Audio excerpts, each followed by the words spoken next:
Nesse vídeo, eu quero comentar o texto de Vicente Ferreira da Silva que eu li no vídeo passado, sobre as duas máximas contradições, homo phallicus et homo non phallicus. Mas antes disso, eu quero falar um pouco sobre ele e sobre sua importância. Vicente Ferreira da Silva foi um filósofo brasileiro de São Paulo, que nasceu em 1916 e morreu jovem num acidente de carro em 1963. E nos anos 50 e 60, logo antes de sua morte, ele desenvolveu uma filosofia originalíssima que bebia muito de várias fontes alemãs, mas ele ia por meio dos alemães para chegar na vitalidade do mito grego. E voltando para os gregos do jeito que ele voltou, da maneira passional e vital que ele voltou, ele superou em muito os seus mestres alemães, em particular Heidegger e Schelling. E se Heidegger e Schelling frequentemente são vistos hoje em dia como filósofos os quais é impossível sair da sombra deles, porque parece que eles já pensaram em avante tantas coisas que vivemos hoje, Vicente Ferreira da Silva trouxe o melhor deles para o Brasil e em uma prosa riquíssima e belíssima em português. Vamos então ver essa passagenzinha dele, do diário filosófico dele.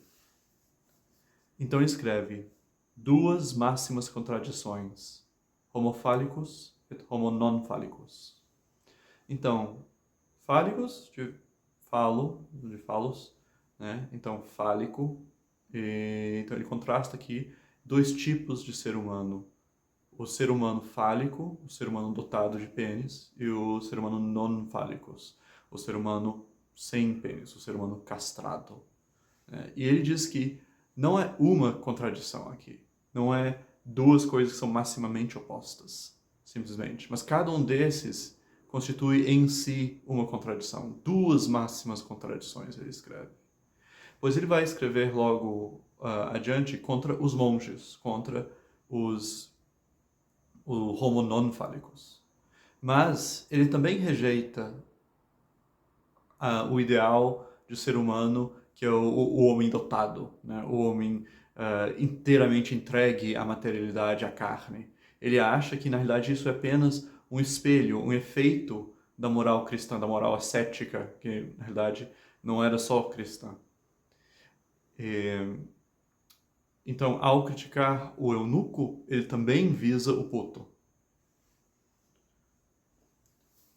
Ele continua: realmente, não tenho mais nada que conversar com quem superou em si o sexo, os monges.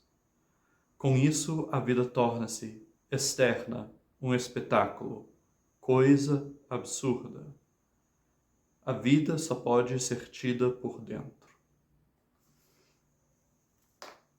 Ou seja, ele acha que negar o impulso sexual é negar o impulso interno que temos para viver, para sobressair dos nossos limites, para desenvolver, para fruir, para florescer. Sem esse impulso interno, a vida se torna algo meramente externo, algo meramente para os outros. Né? Nós não queremos realmente viver quando negamos o princípio vital básico. A vida só pode ser tida por dentro, ele escreve. A obtenção da simplicidade é o resultado da volta às pulsações fundamentais e do contínuo deslumbramento pela vida. Então, aqui ele fala algo que deve ser surpreendente, à luz da tradição filosófica anterior. Pois, tipicamente, a obtenção da simplicidade quer dizer a abdicação dos desejos. Né? Isso é um dos grandes motivadores do ascetismo. Quem quer muitas coisas, quem tem muitos desejos, quem se entrega aos desejos sexuais, aos desejos materiais, quer muitas coisas que não podem ser conciliadas. Quer a esposa e o amante, quer a bicicleta e quer se casar. Né? Quer quer a amizade dos outros e também quer se dar bem, quer levar uma sobre elas. Né? Então essa pessoa que se entrega aos desejos, ela tem 1000 desejos conflitantes que não podem ser reunidas. Porque as coisas materiais têm por natureza a separação, existem de maneira separada. E elas não podem ser compartilhadas com todo mundo e também elas não podem ser conciliadas umas com as outras. Pelo menos não facilmente, apenas a grande custo. E a resposta filosófica típica a isso é, então, abdique dos desejos e se restrinja. Aprenda a viver com o que você tem, com o que te é acessível. Saiba o que está dentro de teu controle e o que está fora. Assim você obterá a simplicidade da alma. A simplicidade da alma é querer uma coisa só. Contra isso, Vicente Ferreira da Silva diz que a simplicidade é obtida obedecendo às pulsações fundamentais. Né? Ele escreve: a volta às pulsações fundamentais e do contínuo deslumbramento pela vida. Por que seria isso? Por que isso seria o caminho para a simplicidade? Pois as pulsações fundamentais, o bater do nosso coração, o sangue das nossas veias, o tesão, está sempre aí. É parte do que somos. Negar isso é nos tornar mais complexos. Negar isso é criar 1000 mecanismos de defesa e sublimação que nos tornam pessoas infinitamente complexas e cheio de motivações desviadas. Né? As pessoas abdicam do sexo apenas para encontrá-lo em outros lugares. As pessoas abdicam da busca pelo poder apenas para buscá-lo em outros lugares. Né? Em competições com outros ascetas. É fácil pensar em histórias assim, né? Dominicanos que querem mostrar que eles sabem realmente rezar a missa melhor que os beneditinos do lado.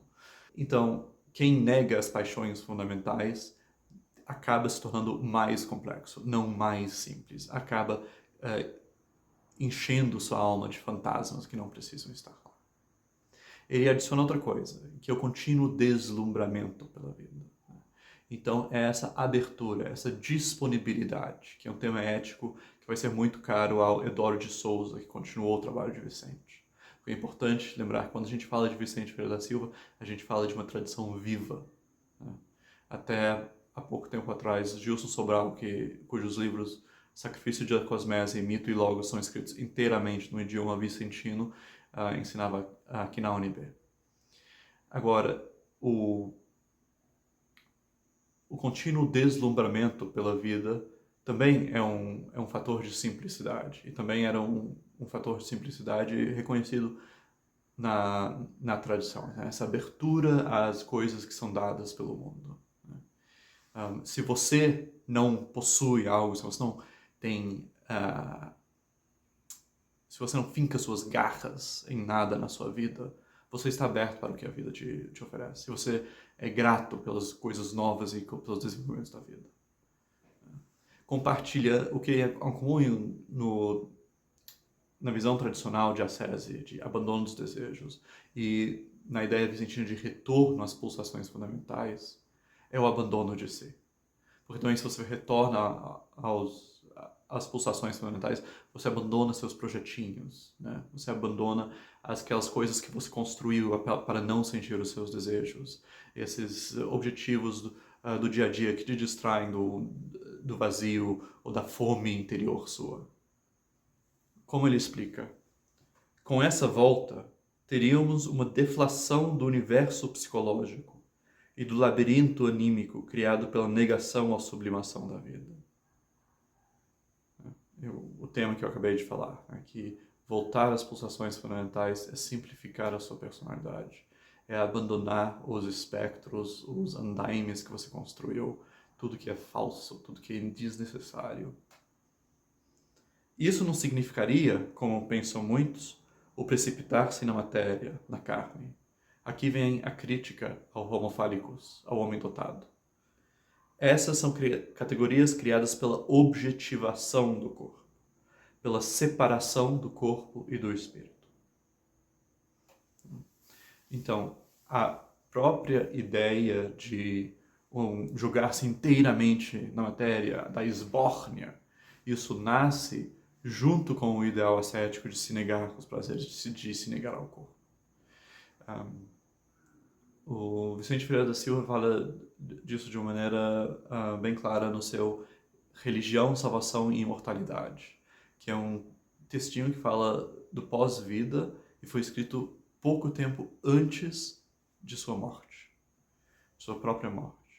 E lá ele fala como sobre, na realidade, a vida humana é um conjunto fluido de comportamentos, de desempenhos que temos no mundo. E, de acordo com como os deuses se revelam a gente, diferentes coisas em nós são vistos como aquela coisa que nos liga aos deuses e que é capaz de ser imortal, né? Então, diferentes comportamentos, diferentes experiências, diferentes sentimentos nossos ficam sendo parte da alma imortal e daí o resto é corpo. Mas como isso se dá, como essa separação se dá, é distinta em cada caso. E também a relação da parte imortal com a parte mortal, da alma com o corpo, para usar os termos tradicionais, é diferente em cada caso. E que então a ideia, a separação cristã entre o que pertence ao espírito e o que pertence ao corpo é próprio do cristianismo, mas outras teofanias, outras revelações divinas abrem outras possibilidades para nos perpetuarmos, para sermos imortais.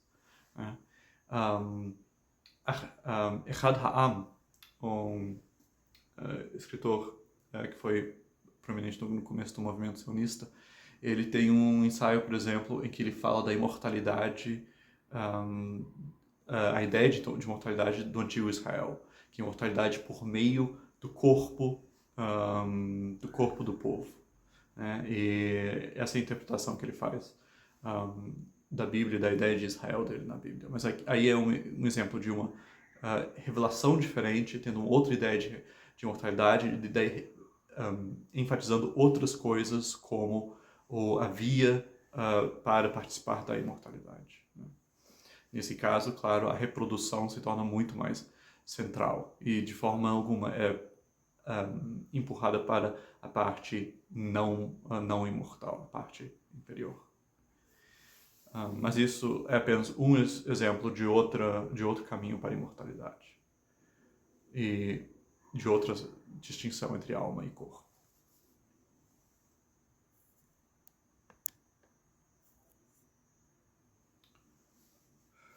Por fim, ele escreve: na atuação da vida, na pulsação do existir, o movimento reincorpora a díade, natureza e espírito. Então, aqui no final, ele resume a sua ideia de que, ao voltarmos para as nossas pulsações fundamentais, ao abandonarmos a separação do corpo e do espírito, nós encontramos a unidade perdida entre natureza e espírito, né? Que foi a unidade perdida que foi buscada por Schelling, né? Quando ele desenvolveu primeiro uma filosofia transcendental, uma filosofia do eu, contraposta a uma filosofia da natureza, e daí depois passou a falar da filosofia da indiferença, que partia de um ponto de indiferença, e que acabou levando Schelling para justamente desenvolver a filosofia da mitologia, que ainda estava sob uma forma teleológica forte, cristã forte, que foi superada na filosofia da mitologia do Vicente, né? Onde temos uma cena francamente pagã.